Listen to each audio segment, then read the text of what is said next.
friends, it's Holly. Welcome to Dandelion Stitches. Welcome. I'm so happy to have all of you here with me today.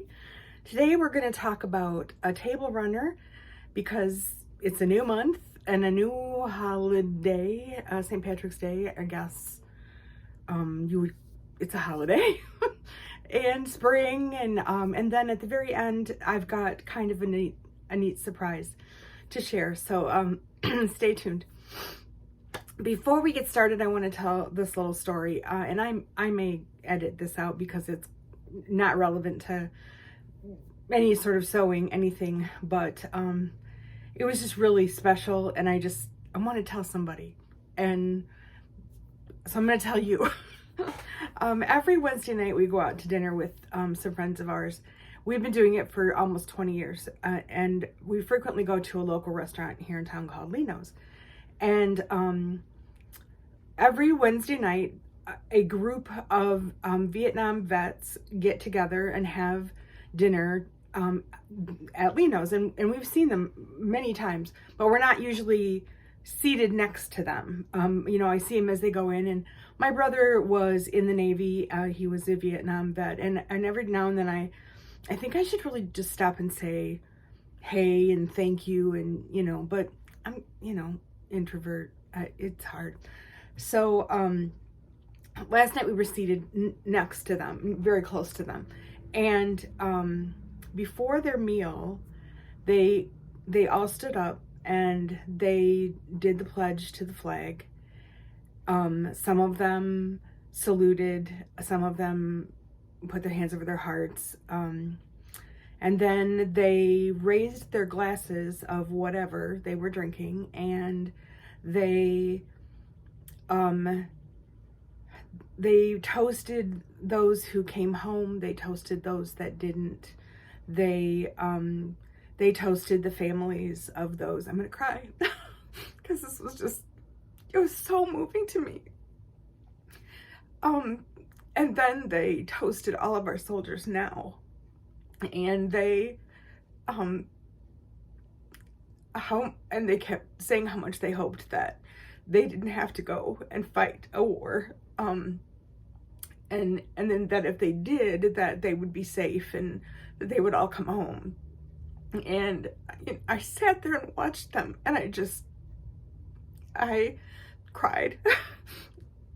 The table, luckily the friends we're with actually were all teared up too. But after dinner, I really just wanted to go and say to them, thank you, and what an honor it was to witness that camaraderie, and that it was almost like a sacred moment. But I was anyway, our friends Steve that we were with, he knew someone that was at the table, so he went over with me, and he said thank you for your service, and I said what an honor it had been to be there to witness them give the pledge and toast their brothers and sisters, and all of them are pushing 80, sweet, they were men and women, and it was so, in a time, in a world where it's so scary right now, on so many levels. But I'm not a flag flying patriot. I mean, I am grateful to live in the United States, but just to witness those soldiers and the depth of their commitment and the depth of their love for each other and for their brothers and sisters that are still in the service was just, I was blown away. So thank you for listening, and I'm sorry that was a lot. So I'm gonna go get myself together, and I will be back. Okay, how better. So appears that this is the year of the table runner for me, and I'm here for it. I'm good with it. I like a table runner. It's a fast project. You can choose as complicated or simple a pattern as you want and get a fun result. And if for some reason it all goes awry, you didn't really sacrifice a whole lot to create this problem, because it happens, you know, sometimes it just all falls apart. But in this case, it was good.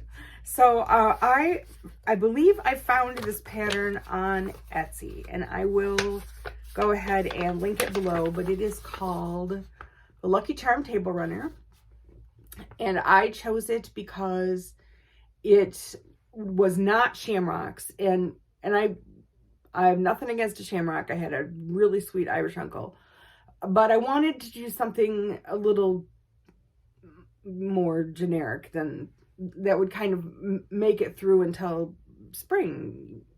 So, and I also, this one attracted me because of the way that these are laid out. I had a hard time wrapping my head around how that was going to happen. And in the end, it was simple, and you know, the way it was explained was good.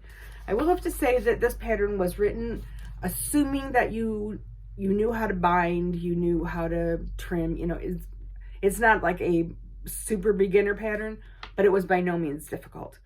So I'm going to go ahead and put some video of how it turned out here.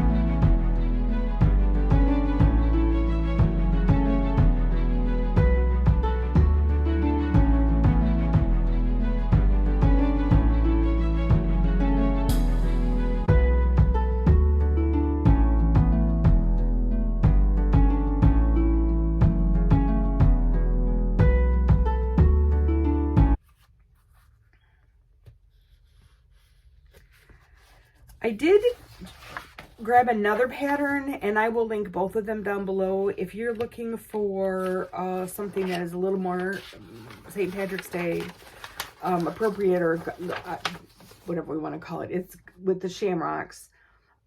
This one is called the Luck of the Irish, and I did not make it. It was certainly in the running, but it looks like it's very simple. The construction of the shamrocks, very similar to how we did hearts when we did our heart ones. So that is the project for this week. If you decide that you want to make one and you've got questions, as always, you know where to find me. My email's down below. So now to the to the exciting part. I was so excited about this. I know you don't want to sit here and listen to me go through my genealogy of, you know, relatives, but my cousin Lisa, who is actually my second cousin, her mother was my cousin. But Lisa and I were very close in age, and so we didn't see each other a lot, but we have pictures of us, you know, being little people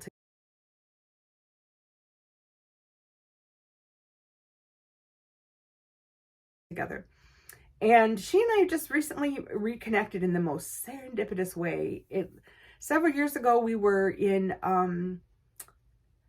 North Carolina for a wedding, and she and her sister and their families were vacationing in North Carolina at the exact same time, and drove an hour to get. And honestly, I had not seen her, like 50 years. I mean, it had been a really long time. She and her sister Deborah. You know, I think of them as when I was little, but anyway, Lisa is kind of the family historian, and our grandma Jessie was a quilter, and Lisa had one of Grandma Jessie's quilts, and she was keeping it as she should have, hoping that, you know, there might be a granddaughter. Or she has twin boys. But after watching Dandelion Stitches and realizing what how much quilting and sewing meant to me, she sent me one of Grandma Jessie's quilts. And so I'm gonna go ahead and insert some video here of this beautiful all hand stitched quilts that my grandma and my cousin Lisa's grandma made.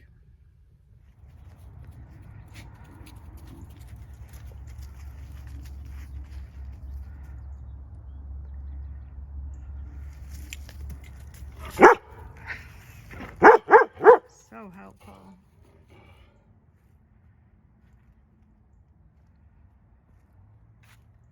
Let me know when done. You're not, I'm still recording. Oh. So I cried, you know, it came. I had no idea she was sending it to me. This box came and I opened it up and there was this quilt and then there was this incredibly lovely note from Lisa. And I think it has to be at least 80 years old. It's in great shape. They took such good care of it. I think it looks to me like maybe it was bound because it's all hand done except the binding, and the binding looks like it was machine done. But it means so much to me. I don't think that when you're younger, I'm 64. I don't think that when you're younger, you really understand the level of nostalgia that starts to come into your life when you get older, and how the things that your ancestors touched, you know, my grandmother, who knows how many hands touched that quilt.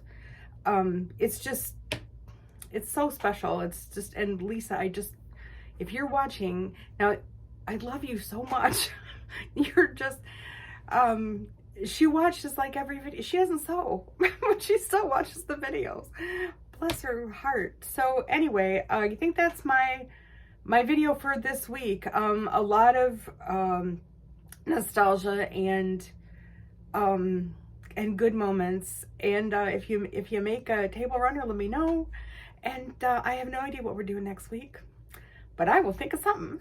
So be well, be safe, and I'll see you next week. Bye.